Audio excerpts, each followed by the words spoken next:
Bismillahirrahmanirrahim. Assalamualaikum warahmatullahi wabarakatuh. Sebelumnya perkenalkan saya Yabi sebagai narator dan ini adalah episode pertama di channel K-Mystery yang nantinya kita akan sering update mengenai cerita horor, pengalaman mistis maupun kisah-kisah misteri. Maka kami mohon dukungan teman-teman yang menyaksikan tayangan ini untuk subscribe, like, dan komen sebanyak-banyaknya agar kita bisa tambah semangat untuk membuat konten-konten selanjutnya.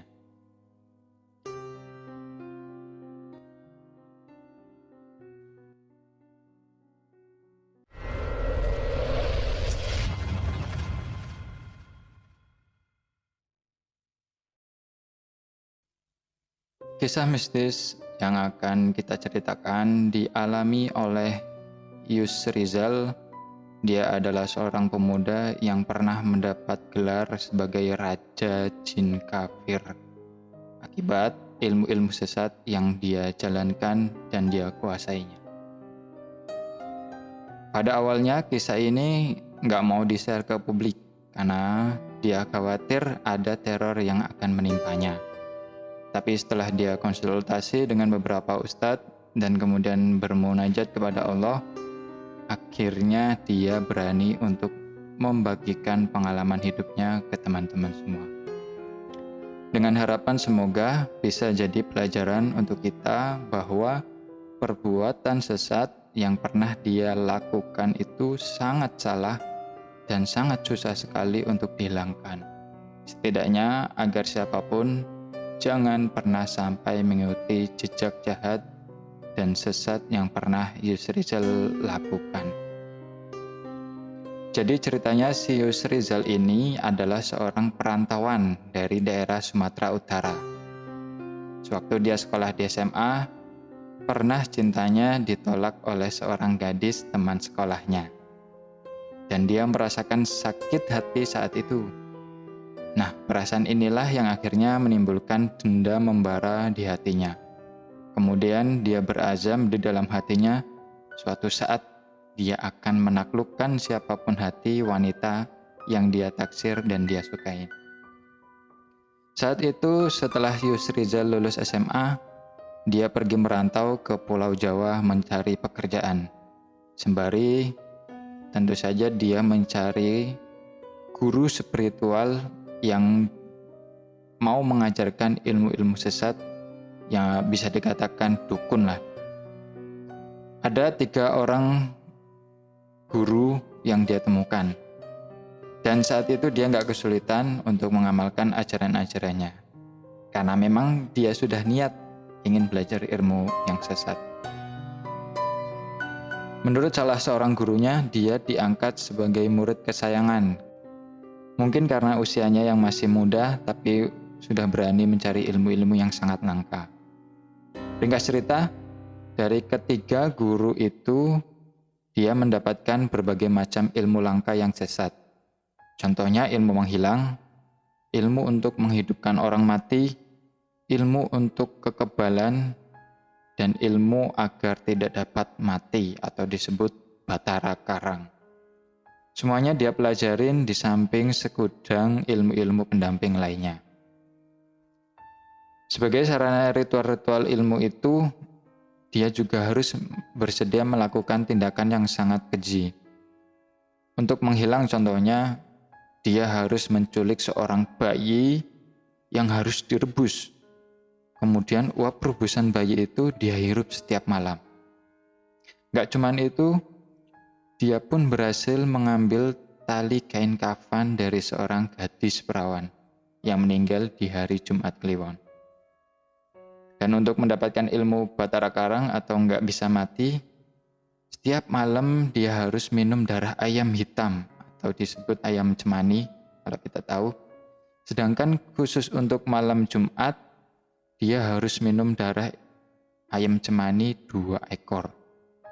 Dan juga setiap malam dia harus minum dan mandi air laut. Untuk mempertajam kekuatan ilmu itu, dia pun harus memperkosa seorang gadis yang masih suci atau masih perawan sebagai salah satu syarat dari ritual yang dia jalani. Setelah menyelesaikan semua ritual yang diperintahkan oleh guru-gurunya, pernah dia mencoba untuk membuktikan keampuhan dari ilmu-ilmu tersebut.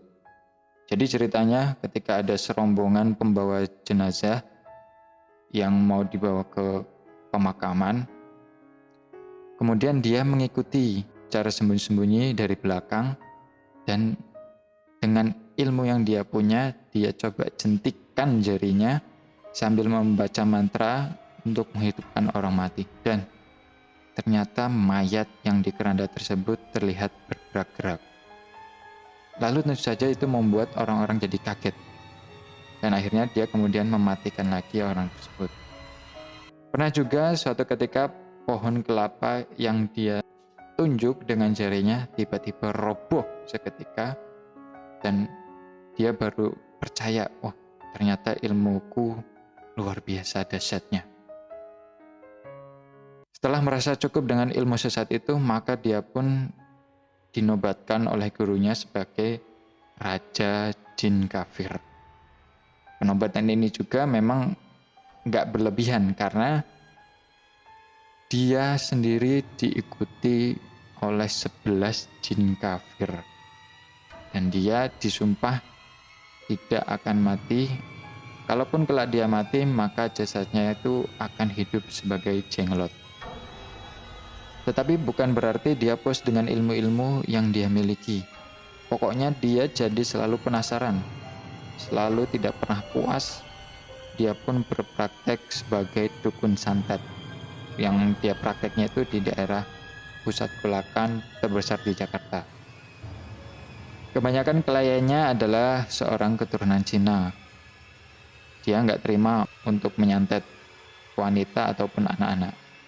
Khususnya yang dia terima itu untuk para pedagang yang ada persaingan kurang sehat.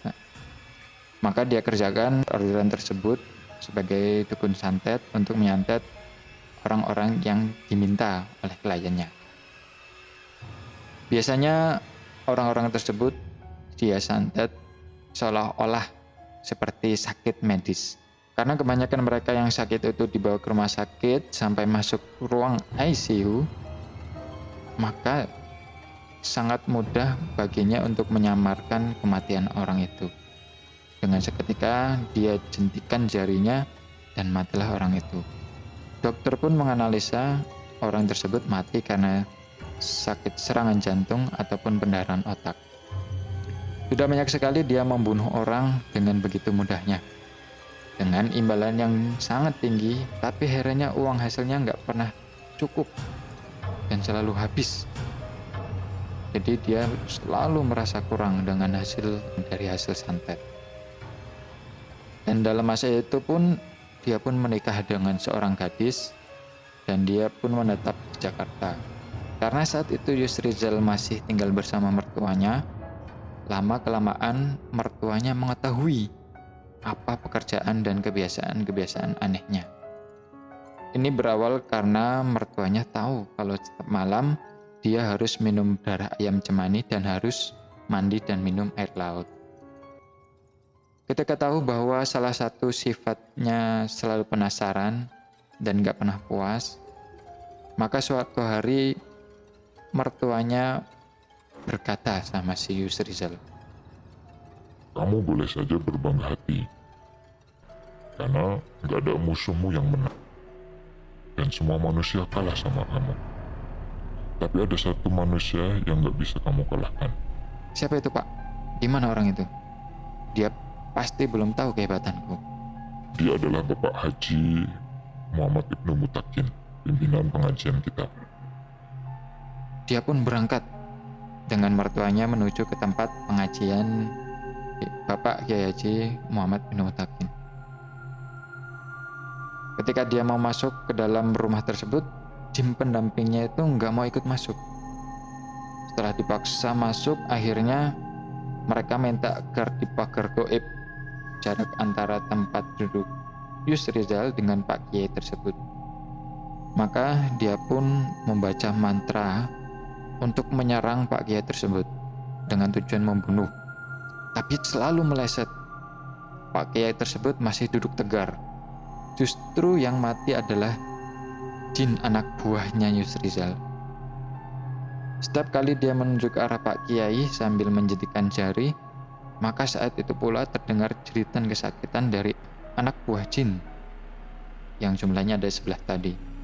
Rupanya mantra pembunuh yang dirapalkan itu malah membunuh anak buahnya sendiri. Maka tinggallah dia sendiri.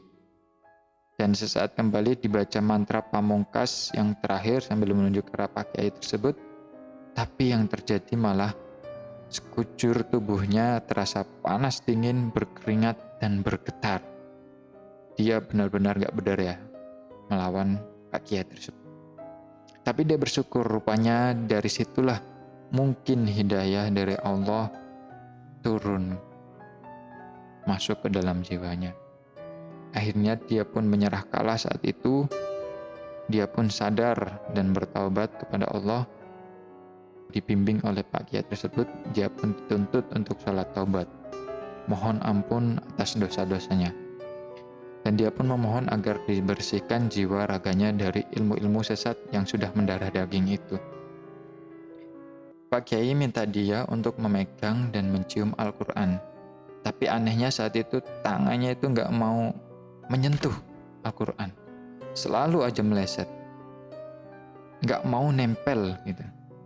Akhirnya dia ingat sesuatu. Karena dulu sewaktu dia belajar ilmu sesat itu, mohon maaf, dia pernah disuruh untuk membuang kotoran atau hajat di atas kitab suci Al-Quran oleh salah seorang gurunya. Mungkin itu yang menyebabkan dia nggak bisa megang Qurannya saat itu.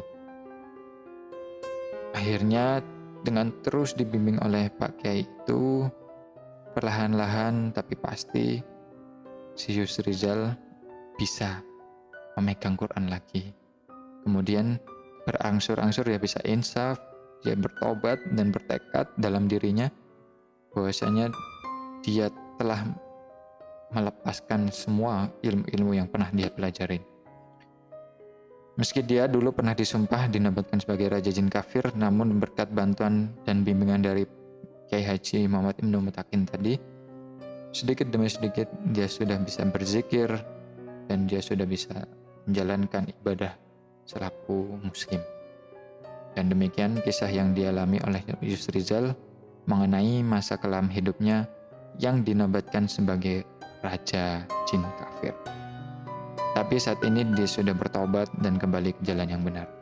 Semoga kita bisa mengambil pelajaran dan hikmah dari cerita ini.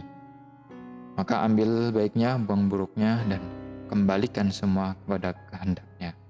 Sampai ketemu lagi bersama saya Yabi di channel Chemistry. Wassalamualaikum warahmatullahi wabarakatuh.